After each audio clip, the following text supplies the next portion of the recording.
नमस्ते भारत। अभी हम प्रतियोगिता दर्पण के वन लाइनर करंट अफेयर्स को पढ़ेंगे। यह मार्च 2024 का प्रतियोगिता दर्पण है। इसमें जो भी राष्ट्रीय और अंतर्राष्ट्रीय खंड में करंट अफेयर्स दिए होते हैं वो हमारे किसी भी पीसीएस एग्ज़ाम के लिए बहुत इम्पॉर्टेंट होता है। तो चलिए हम पढ़ते हैं। राष्ट्रीय खंड का पहला करंट अफेयर्स क्या दिया हुआ है कि भारत और यूनाइटेड अरब अमीरात जो यूएई है उन दोनों के बीच जो है एक संयुक्त सैन्य अभ्यास हुआ है। कब हुआ है? जनवरी 2024 में हुआ है। तो किस नाम से हुआ है? तो डेजर्ट साइक्लोन के नाम से हुआ है। तो क्वेश्चन इस तरह से फ्रेम हो सकता है कि डेजर्ट साइक्लोन जो है किन दो देशों के बीच संयुक्त सैन्य अभ्यास है? तो भारत और यूएई के बीच में हुआ है। और ये कहाँ हुआ है? तो राजस्थान के महाजन क्षेत्र में हुआ है। दूसरा क्या है कि डीआरडीओ के द्वारा जो है एक मिसाइल बनाया गया है, अत्याधुनिक एक राइफल बनाया गया है डीआरडीओ के द्वारा। वो भी 100 दिन में ही बनाया गया है और ये 500 मीटर तक जो है मार करने में सक्षम है और इसका नाम क्या है? उग्रम है। तो क्वेश्चन ऐसे फ्रेम हो सकता है कि उग्रम क्या है? तो उग्रम जो है एक प्रकार का अत्याधुनिक जो है राइफल है। नेक्स्ट है कि इसरो ने जनवरी 2024 को पहले एक्सरे पोलारीमीटर सैटेलाइट को PSLV C58 द्वारा श्रीहरिकोटा से जो है सफल प्रक्षेपण किया है। तो ये जो सफल प्रक्षेपण किया गया है 1 जनवरी 2024 को इसरो के द्वारा, तो उसका नाम है क्या? एक्सपोसेट नाम है। और एक्सपोसेट जो है क्या करने का काम करेगी? तो जो एक्सरे जो रे निकलती है उस एक्सरे के विभिन्न सोर्सेज का ये अध्ययन करने का काम करेगी ये एक्सपोसेट। और इसको किससे भेजा गया है? तो PSLV C58 से भेजा गया है। कहाँ से भेजा गया है? तो आंध्र प्रदेश के श्रीहरिकोटा से भेजा गया है। तो ये 2-3 क्वेश्चन बन सकता है कि किस महिला पर्वतारोही को जो है मरणोपरांत राष्ट्रपति द्रौपदी मुर्मू द्वारा 9 जनवरी 2024 को तेंजिंग नॉर्गे नेशनल भूमि एडवेंचर अवार्ड जो 2022 से सम्मानित किया गया है। तो इनका नाम जो है सविता कंसवाल है। इन्होंने 16 दिन में जो है एवरेस्ट और मकालू पर्वत पर ये चढ़ाई करने वाली पहली भारतीय महिला बनी थी। हालांकि इनका 4 अक्टूबर 2023 को जो है पर्वत चढ़ाई के समय ही भूस्खलन के कारण इनका निधन हो गया था। तो सविता कंसवाल को अभी मरणोपरांत जो है दिया गया है Tenzing Norgay national adventure award दिया गया है। भारत में सबसे एक लंबा भी समुद्री पुल बना है, तो उस पुल का नाम क्या है? तो अटल सेतु नाम है। ये वेरी इंपॉर्टेंट क्वेश्चन है। मैं जहाँ पर डबल टिक यहाँ पे लगाई हूँ तो वो क्वेश्चन आपके लिए बहुत इम्पॉर्टेंट है एग्ज़ाम के लिए, तो आप उसे जो है 2 बार देख लीजिएगा। तो यहाँ पे क्या दिया हुआ है डिटेल्स में कि भारत में सबसे लंबे किस समुद्री पुल का प्रारंभ प्रधानमंत्री नरेंद्र मोदी ने 12 जनवरी 2024 को किया? तो अटल सेतु का किया है। और अटल सेतु का ही एक और नाम यहाँ क्या दिया है? मुंबई ट्रांस हार्बर लिंक सेतु। और ये मुंबई ट्रांस हार्बर जो लिंक सेतु है इसकी लंबाई कितनी है? तो 21.8 किलोमीटर लंबा है। लंबाई भी कभी कभी पूछ लिया जाता है क्योंकि ये महत्वपूर्ण पुल है और ये अभी सबसे जो है लंबा समुद्री पुल है। तो इसकी लंबाई भी आप याद रखिएगा, 21.8 किलोमीटर लंबा है। और यह पुल जो है किसको जोड़ने का काम करेगी? तो दक्षिण मुंबई को नवी मुंबई से ये जोड़ने का काम करेगी। अगर इसका पूरा नाम देखें, ऐसे तो शॉर्ट में है अटल सेतु नाम, लेकिन अगर डिटेल्स में देखें तो अटल बिहारी वाजपेयी सेवरी नाभा सेवा अटल सेतु, इसका इस तरह से नाम जो है थोड़ा डिटेल में है।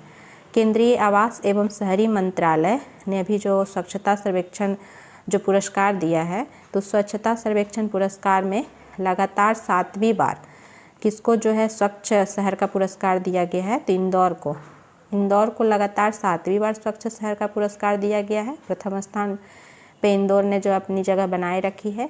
वहीं पहली बार जो है गुजरात का जो सूरत शहर है, प्रथम बार इसने जो है स्वच्छ सर्वेक्षण शहर में अपने जगह बनाया है, तो सूरत। तो इस तरह से एक इम्पॉर्टेंट क्वेश्चन बन जाता है जो कि एक कुछ नया है। तो प्रथम स्थान पे 2 शहर है, एक तो इंदौर है, दूसरा सूरत है। अगर लगातार 7वीं बार पूछेगा तब तो इंदौर, लेकिन प्रथम बार पूछेगा कि किसे पहली बार सर्वाधिक स्वच्छ शहर का पुरस्कार दिया गया है, तो वो हो जाएगा गुजरात का सूरत शहर। वहीं जो है नवी मुंबई को नवी मुंबई को जो है देश का तीसरा सबसे स्वच्छ शहर का पुरस्कार दिया गया है। अगला क्या है कि रक्षा मंत्री राजनाथ सिंह ने 1 जनवरी 2024 को उत्तर प्रदेश के किस स्थान पर देश के पहले बालिका सैन्य स्कूल, जिसका नाम क्या है सबिंद गुरुकुलम गर्ल्स सैनिक स्कूल, उसका उद्घाटन किया है। तो ये मथुरा का जो है वृंदावन में सबिंद गुरुकुलम गर्ल्स सैनिक स्कूल का प्रारंभ किया गया है। तो ये भी इम्पॉर्टेंट हो जाता है क्वेश्चन, क्योंकि देश का पहला बालिका सैन्य स्कूल है, तो इसलिए इम्पॉर्टेंट है। तो मथुरा के वृंदावन में प्रारंभ किया गया है। नाम क्या है सबिंद गुरुकुलम गर्ल्स सैनिक स्कूल, और उद्घाटन किनके द्वारा किया गया है तो रक्षा मंत्री राजनाथ सिंह के द्वारा किया गया है। अगला क्या है कि अभी हाल ही में जो है पुलिस महानिदेशक जिसमें कि डीजीपी और पुलिस महानिरीक्षक आईजीपी का जो है 58 नंबर का सम्मेलन का उद्घाटन किया गया है। तो ये कहाँ किया गया है तो जयपुर में किया गया है, राजस्थान के जयपुर में, और वो भी किनके द्वारा किया गया है तो केंद्रीय गृह मंत्री अमित शाह के द्वारा जो है किया गया है। भारतीय राष्ट्रीय कांग्रेस पार्टी के जो राहुल गांधी हैं, उन्होंने जनसंपर्क के लिए मणिपुर के थम्बोल से किस यात्रा को 14 जनवरी से प्रारंभ किया है। तो इस यात्रा का नाम क्या है तो भारत जोड़ो न्याय यात्रा नाम है। और कब से प्रारंभ किया है तो 14 जनवरी से प्रारंभ किया है, और ये 20 मार्च 2024 तक चलेगा। और इस तरह से 14 राज्य और 85 जिलों की यात्रा करते हुए यह मुंबई पहुंचेगी। और ये जो भारत जोड़ो न्याय यात्रा इनका है, ये भारत जोड़ो यात्रा का ही ये दूसरा संस्करण है। अगला है कि भारत सरकार ने अपनी योजनाओं को जनता तक पहुंचाने के लिए झारखंड से 15 नवंबर 2023 को किस यात्रा का प्रारंभ किया है। तो 15 नवंबर 2023 से यात्रा प्रारंभ हुआ और कब तक चला तो 25 जनवरी 2024 को ये जो है समाप्त हुआ। इस यात्रा का क्या नाम था विकसित भारत संकल्प यात्रा। तो क्वेश्चन ऐसे बन सकता है कि विकसित भारत संकल्प यात्रा भी कहाँ से प्रारंभ किया गया तो झारखंड से प्रारंभ किया गया। और क्यों प्रारंभ किया गया है तो भारत सरकार की जो भी योजनाएं हैं उन योजनाओं की पहुंच जनता तक सुनिश्चित करने के लिए इस विकसित भारत संकल्प यात्रा को प्रारंभ किया गया है। नेक्स्ट है कि अंतर्राष्ट्रीय पतंग महोत्सव अभी आयोजित हुआ है जनवरी 2024 में। तो वो गुजरात में आयोजित हुआ, लेकिन गुजरात में भी कहाँ तो गुजरात के अहमदाबाद में आयोजित हुआ। इसमें लगभग जो है 55 देशों ने पार्टिसिपेट किया है। तो बस इतना याद रखना है कि अंतर्राष्ट्रीय अभी पतंग महोत्सव गुजरात के अहमदाबाद में आयोजित किया गया है। विकलांग लोगों के लिए इंटरनेशनल पर्पल फेस्ट, जिसमें लगभग 8000 व्यक्तियों ने भाग लिया, ये 8 से 13 जनवरी 2024 तक कहाँ आयोजित किया गया है तो ये गोवा में आयोजित किया गया है। 2024 में जो हेनले पासपोर्ट इंडेक्स अभी जारी हुआ है तो उसमें भारत के पासपोर्ट का विश्व के शक्तिशाली पासपोर्टों की सूची में कौन सा स्थान है। तो भारत को जो है 80वां स्थान मिला है ये हेनले पासपोर्ट इंडेक्स में। वहीं 2023 में जो है भारत का स्थान कितना था तो 84 नंबर का था। वहीं जो है 2024 में 80 इसका स्थान हो गया है। ये क्वेश्चन तो आप लोग को याद ही होगा कि अयोध्या में नवनिर्मित श्री राम मंदिर की जो श्री राम लला की मूर्ति की जो प्राण प्रतिष्ठा की गई तो किस डेट को की गई तो 22 जनवरी 2024 को की गई है। जो खेलो इंडिया यूथ गेम्स अभी हुआ है 19 से 31 जनवरी तक हुआ, और ये भारत के किस राज्य में पहली बार आयोजित हुआ है तो ये तमिलनाडु में हुआ है। चूँकि पहली बार है तो इसलिए इम्पॉर्टेंट है कि खेलो इंडिया यूथ गेम्स जो पहली बार आयोजित हुआ है तो तमिलनाडु में आयोजित हुआ है। अब हम अंतर्राष्ट्रीय खंड को पढ़ते हैं। तो अंतर्राष्ट्रीय खंड में क्या है कि बांग्लादेश में अभी जो चुनाव हुआ है प्रधानमंत्री को लेकर के, तो बांग्लादेश के संसदीय चुनाव में विपक्षी दल बीएनपी के बहिष्कार के बाद अवामी लीग पार्टी की जीत के बाद किस महिला नेता ने पुनः जनवरी 2024 में प्रधानमंत्री का पद संभाला है। तो शेख हसीना ने जो है प्रधानमंत्री का पद जो है पुनः संभाला है। तो आप इनकी पार्टी का नाम याद रखिएगा कि शेख हसीना जी किस पार्टी से हैं तो अवामी लीग पार्टी से हैं। और ये शेख हसीना जो हैं बांग्लादेश के जो संस्थापक रहे हैं और बांग्लादेश के जो पहले राष्ट्रपति शेख मुजीबुर रहमान रहे हैं, उनकी ये पुत्री हैं शेख हसीना। और ये जो है शेख हसीना 1996 से पहले 2001 तक और पुनः जो है 2009 से लगातार अभी तक जो है प्रधानमंत्री के पद पर ये आसीन है। पहली बार एलन मस्क की कंपनी स्पेस एक्स के फाल्कन 9 रॉकेट से किस भारतीय संचार उपग्रह का प्रक्षेपण इस वर्ष प्रस्तावित है। तो ये सैट जो है 20 का किसका प्रस्तावित है? GSAT-20 का प्रस्तावित है। इसका नया नाम क्या है? GSAT-N2 नाम दिया गया है।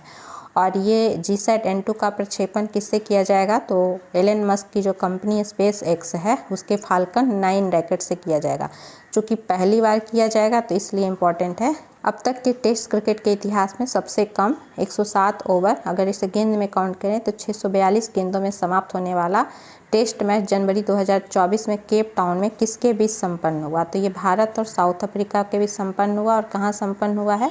तो केप टाउन में संपन्न हुआ है।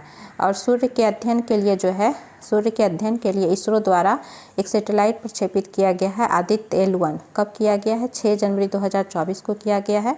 तो जो इसको सफलतापूर्वक जो प्रक्षेपण किया गया है, तो किस पॉइंट पर स्थापित किया गया है इसे? तो ये पॉइंट है लैग्रेंज पॉइंट 1। तो लैग्रेंज पॉइंट 1 का संबंध किससे है? तो आदित्य L1 से है। क्वेश्चन ऐसे बन सकता है। और आदित्य L1 है क्या? तो ये सूर्य के अध्ययन के लिए जो है इसको प्रक्षेपित किया गया है, आदित्य L1 का। नेक्स्ट है कि कैलिफोर्निया जो अमेरिका का एक क्षेत्र है में 7 जनवरी 2024 को प्रदान किए गए कासिबे गोल्डन ग्लोब अवार्ड में ड्रामा श्रेणी में सर्वश्रेष्ठ फिल्म व निर्देशन का पुरस्कार सहित जो है सर्वाधिक 5 पुरस्कार किस फिल्म को प्राप्त हुए? तो ये जो है ओपेनहाइमर को प्राप्त हुआ है। तो ओपेनहाइमर क्रिस्टोफर नोलन द्वारा जो है लिखित, निर्मित और निर्देशित है। और ये ओपेनहाइमर जो है एक तरह से बायोग्राफी है। तो किनका बायोग्राफी है? तो एक भौतिक वैज्ञानिक जे रॉबर्ट ओपेनहाइमर हैं, उनके जीवन पर ये आधारित है। और इनका संबंध जो है ओपेनहाइमर का मैनहट्टन प्रोजेक्ट से है। तो ये बीपीएससी पूछ चुका है कि मैनहट्टन प्रोजेक्ट क्या है। तो मैनहट्टन प्रोजेक्ट जो है परमाणु हथियार विकसित करने का एक परियोजना था, मैनहट्टन प्रोजेक्ट। और उसमें भी ये पहले परमाणु हथियार विकसित करने की ये परियोजना थी। तो इसमें सहायता की थी ओपेनहाइमर ने। तो उन्हीं से संबंधित है ये मैनहट्टन प्रोजेक्ट। फिर नेक्स्ट अगला है कि यूनेस्को वर्ल्ड हेरिटेज कमेटी का 46वां अधिवेशन 21 से 31 जुलाई 2024 तक पहली बार आयोजित कहाँ होगा? तो ये भारत के नई दिल्ली में आयोजित होगा। और ये जो विश्व धरोहर जो समिति है, जो यूनेस्को वर्ल्ड हेरिटेज कमेटी है, वो हर वर्ष जो है एक बार सम्मेलन करती है। और ये काम क्या करती है कि विश्व धरोहर को लिस्ट में शामिल करने का काम करती है कि उसमें शामिल किया जाएगा या नहीं किया जाएगा। फिर है कि किस देश ने ताइवान को चीन का ही भाग मानते हुए इसको देश के रूप में मान्यता 15 जनवरी 2024 को समाप्त करने की घोषणा की है? तो ऐसा जो है नाउरू ने किया है। नाउरू का कहना है कि ताइवान जो है चीन का ही एक भाग है, तो इसे हम देश नहीं मानेंगे। तो ऐसा जो है घोषणा उसने 15 जनवरी 2024 को की है। नाउरू जो है विश्व का सबसे छोटा देश है।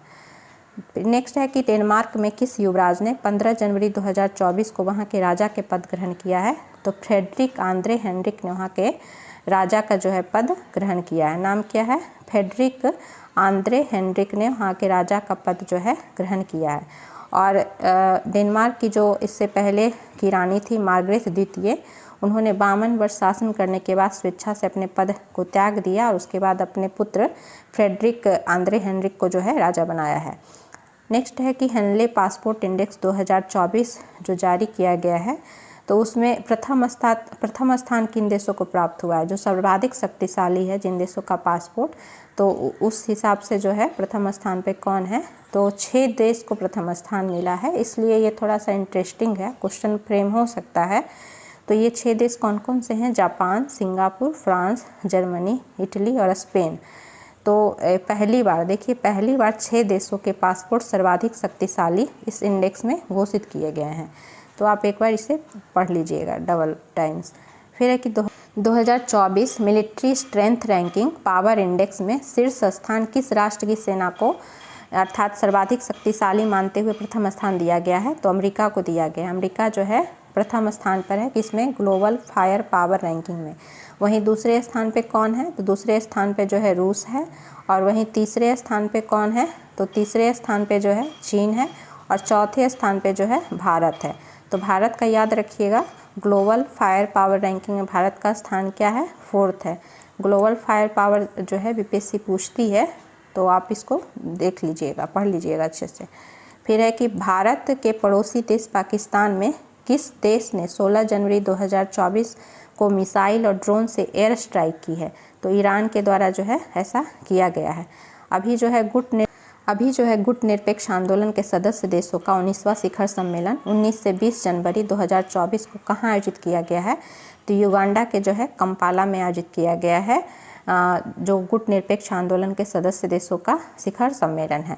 वहीं G77 संगठन के जो सदस्य देश हैं उनका जो है तीसरा साउथ समिट हुआ है। तो ये तीसरा साउथ समिट भी जो है युगांडा के कंपाला में ही हुआ है। ये नीचे थोड़ा कट गया है, लेकिन इसका आंसर भी यही होगा कि युगांडा के कंपाला में हुआ है क्या? तीसरा साउथ समिट।